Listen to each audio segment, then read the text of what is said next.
Hello YouTube, Gamer_23 here and welcome back to another episode of Glory Hunter.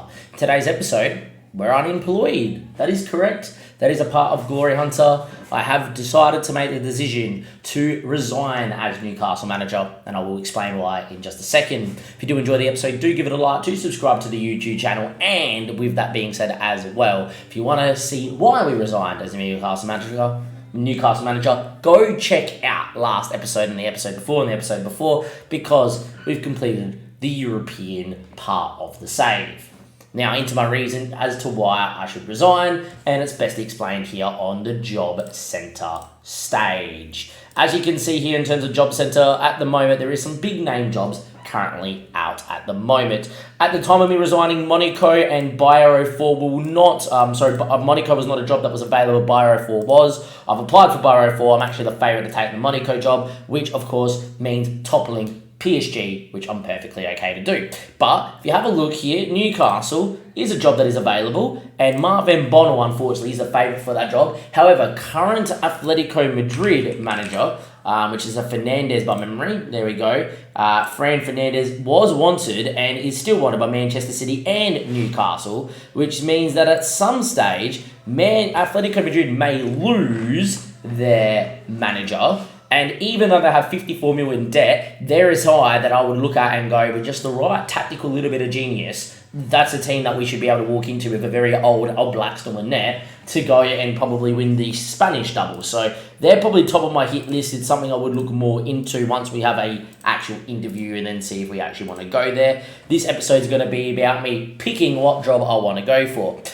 With that as well, as you will see, Man City have now also put their name in the ring for a new manager, sacking their manager after finishing sixth, which means there is more likely that by me resigning and seeing the situation, I'm going to create a domino effect of managers leaving other positions to go and take the Newcastle Man City job, which is going to leave managers without a role somewhere else. It just so happens that at least Bayer 4's had that happen and Monaco's had that happen, so we've got options now. But if the Atletico Madrid manager goes, I'm putting my hand up for the job. As long as it's people from Spain, France, or Germany that leave, we can then have a position for us to go to. The worst situation is Man City hire Van Bommel, for instance, and then Newcastle go and hire, for instance, Ancelotti at AC Milan, for instance. There you go. And then the two jobs that we tried to see create the managerial flow through, unfortunately have created two jobs in a league that has already been completed and an international job.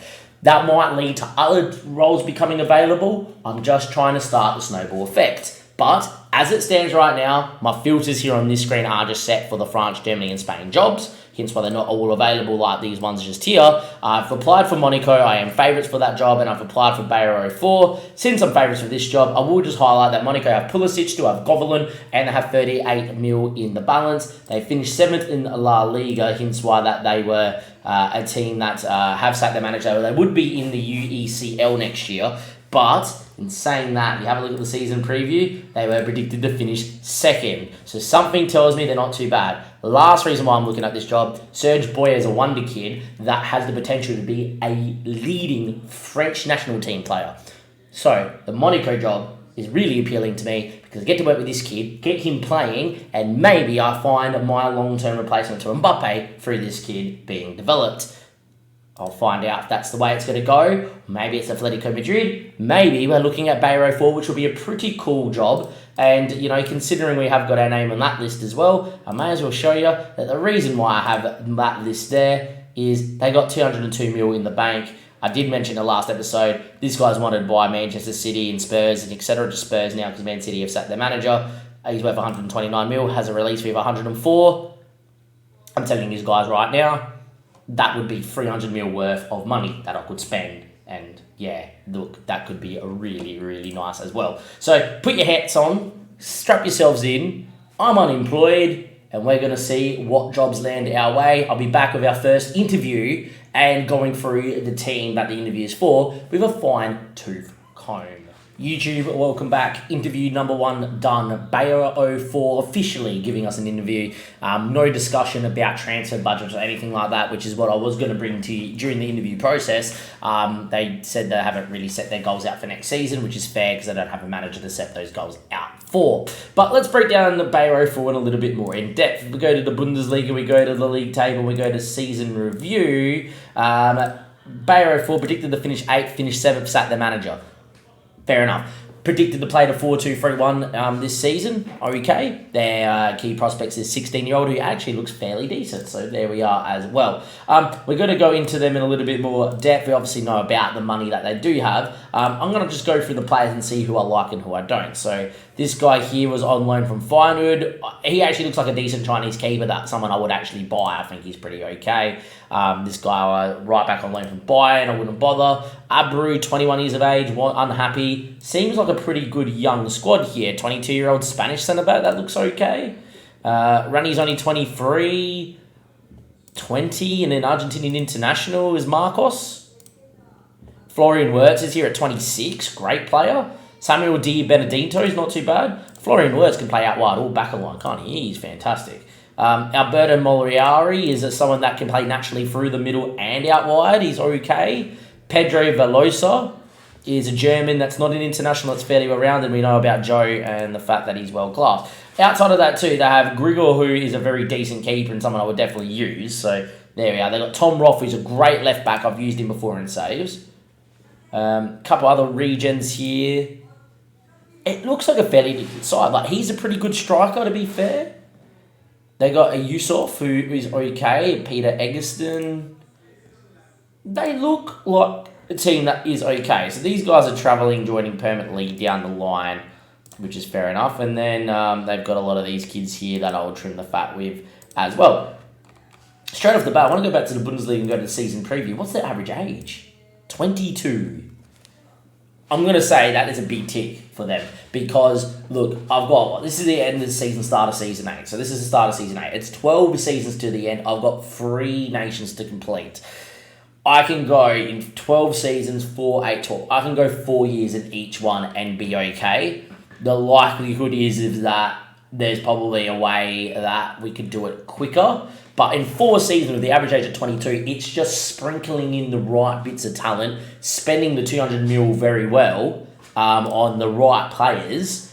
And with that, with the average age of the squad, you would progress this team in seasons 3 and 4 to really contest winning the DFB Pokal. And you're telling me there's not 1 year with this team being older and with the money that there is, that we don't challenge for the title? I think that there would be. So, yeah. That's how they ended the season, by the way, as well. They ended the season by beating Dortmund on the final day, and they did lose the Conference League semi-final to Aston Villa, which, look, they're a decent side, Villa. They're not great, but they're not bad.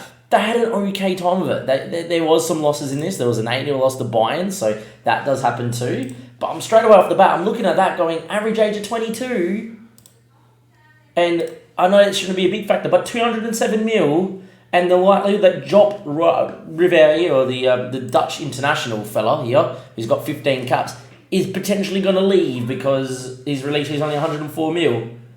Mate, there is a lot of damage we can do with this side. With that being said, it is a job I would take if offered to me. But we obviously got the name in the Monaco job. And the only reason I'm leaning towards Monaco, if they do give me an interview, is being French manager, approaching the World Cup, and being in France is probably very beneficial. And it allows me to try and topple France, where I think Spain could do in a year or two with the right job. And I think in the Bundesliga, you just need that one perfect year. France is the one where you can have that perfect year and only lose to PSG once throughout the whole season and not win it. So if there's ever one to go to where there's a lot of time left in the save, I think it's PSG, because if it means if I have to spend 5 or 6 seasons to win it all, at least I've got that up my sleeve. But with that being said, I'll be very interested to see if we get another job interview or if Bayer 04 offer me the role. Welcome back to YouTube. Second round of interviews here. I just wanted to come in and say that I have been officially offered the Bayer 04 role, but I decided to delay it, giving Monaco the opportunity to give a chat to us. At the same time, Manchester City said, hey, you want to manage? Declined, I'm not interested. Let's go and attend the interview here, because I'm hoping that give me something about their transfer budgets, because I already know what the budget will be if I end up going to Bayer 04. My experience in international football, I believe I can do everything. On each occasion I was enjoying myself. It was my choice to stand by my decisions. If the job's are vacant, I want to go for it. I always back myself to succeed. I'm happy to work with the director of football, and I don't need to make that. Looks exciting what they want to do. Win the league. They want to win. Yep, I'm happy with that. Looks like for a suiting future. If given the job, I can take the team well beyond that. No, I'm just going to do that. 139. Okay. We're heading to Monaco, boys. If Monaco give me a thing, I'm going to France of 139 million. Yeah, I am. Okay, so either Bayero 4 or Monaco are going to be the teams here. And will give me the funds I need to bring the squad in, and I'm happy to work with that too. No, I'm good, thanks. There we go. Rightio. Monaco come in as well. Right. We've got 2 roles. Let's go break down Monaco's team now in a little bit more in depth. I will just show you guys Bayero 4's approach. I can't do that. It was 160 mil and 2 mil wage. So very similar to what Monaco are. They give me a touch more money. Let's have a look at the Monaco squad. We know that they were predicted to finish second in the competition last year. If you go to profile, you go to season preview, they were predicted to finish second, now predicted to finish third. They've got Daka apparently out on loan, who's travelling to join Porto. Okay, fair enough. Don't know why he's in there. Let's have a look at what the Monaco team looks like. Firstly, they've got 142 mil in the balance, so they've given me all the money in the balance that they have. Okay. Secondly, main reason wanting to go here, we do know we have this 20-year-old wonder kid who's a Frenchman. I've never been able to call him up to the French squad because he's always been away with under 21s on big competitions. For me, he is someone that I would play 4-3-3, put him out in the right wing and say, mate, you're inverted, wing it, off you go and do what you need to do and develop into a monster. That's what I would do. In terms of that, though, let's have a look through the team itself, see if we know some people. We've got Turbin, who's a decent keeper. He's okay. To be fair, he's wanted. He's someone that I would sell and try and get another keeper in. I'm not going to lie. Vanderson at 27 is very, very good at what he does. Would hold on to him easy. Centre-back here still very good in Angel, which is great. Riddell at 25 still looks decent. Currently wanted at the moment by Heather Berlin in there. To be fair, good passing, good positioning, good a little bit. David Rum is a very good left back, even though he's 31, so he's definitely someone getting a bit under. Quinton Timber's there. He's pretty well classed Dutch international, so we love that. And Suri's okay. Skov Olsen at 29, someone I would probably sell. Christopher's pretty okay, but yet again, Pulisic at 30. Still pretty good for what he does. Jonathan David at 29 is fantastic and a great player. Straight away, though, off the bat, from what you can see, is where Bayero 4 is a project where, okay, that's in a pretty good spot. You've got a young squad, get the right players and develop it in. This Monaco side is, we're a little bit older, but in terms of France levels, and I've managed a lot in France, this is a team that would definitely walk into the top 3 most seasons, as long as you got some tactical awareness, which we do. On top of that, though, there is a lot of players that we could cut out. Victor Nelson is a great centre-back, pretty good for France, but 30. Mateus Donnelly, look, backup keepers go, that's fine. Batrina's pretty good. Batrunya, Correa is a bit old. Stiller, look, this guy needs a start. He's very good at what he does, and he's fantastic. Malanga Sarr, yet again, I love physical centre-backs, that's fine. This guy's joining us PO, so it doesn't matter. Serge is fantastic. Golovin, he's joining Lyon on a free. That gets rid of some wage. Lucas M. Chema at 30 is still pretty good. Luca Pellegrini, there's your left-back for days. Badores, whatever. And Montano is okay, not great. They got Joe Bellingham on loan, who I would actually probably try and sell to England for a bit of money. And they got this guy on loan who's a left back that I would sell as well. Straight off the bat, I'm thinking this squad's a little bit older, but a little bit more ready to probably challenge right now. Which, when I mean challenge, is if PSG have one really bad year, this team's going to be there. Secondly, I don't know what the reputation of FC Nantes is, if they're similar, but straight away I would go after Mano Kane, for instance, knowing that he's very good. Thirdly, being French, right? And thirdly, being a French side and us being French manager, there's probably got to be some sort of pull for us to go in there and get some French talent. The reason I want to take this job is there's a couple of other youngsters I could take. You know, the Romain Galbert from Newcastle, for instance, is not going to be worth a breaking amount of money. I think Soler got relegated at Brighton, who's in my national squad. I would bring him in as well. There's a couple of attackers that are French. The PSG centre defensive mid that I'll be looking at if I decided to go here too. If I go to here and I go to senior squad and I go to Zaire, who's wanted on loan, I would actually say, mate, you're 23, you haven't really played. He needs to play week in, week out to ever become good. His potential is world class on every FM. They never use him. I would be going, I want to loan him in for the next 2 seasons and I want to buy him if I'm AS Monaco manager.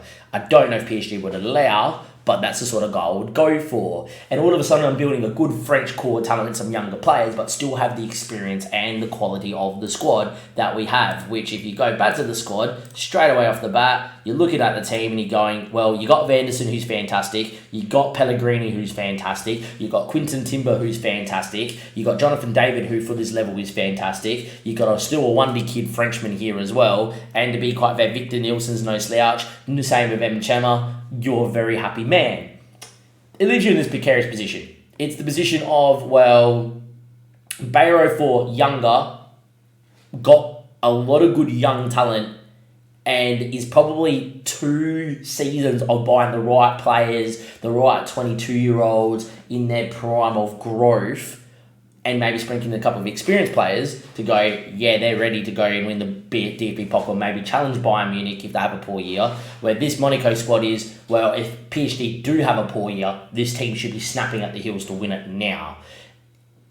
I personally think only because usually you see the Dortmund job come up once or twice in Germany. I'm leaning to Monaco because I can sell fewer players, get a really good amount of money to sell, and then this team could be turned into a title-winning side probably quicker in France than most other sides. Where if I look at Germany, the money in Germany is always very good. Most of the clubs are pretty rich.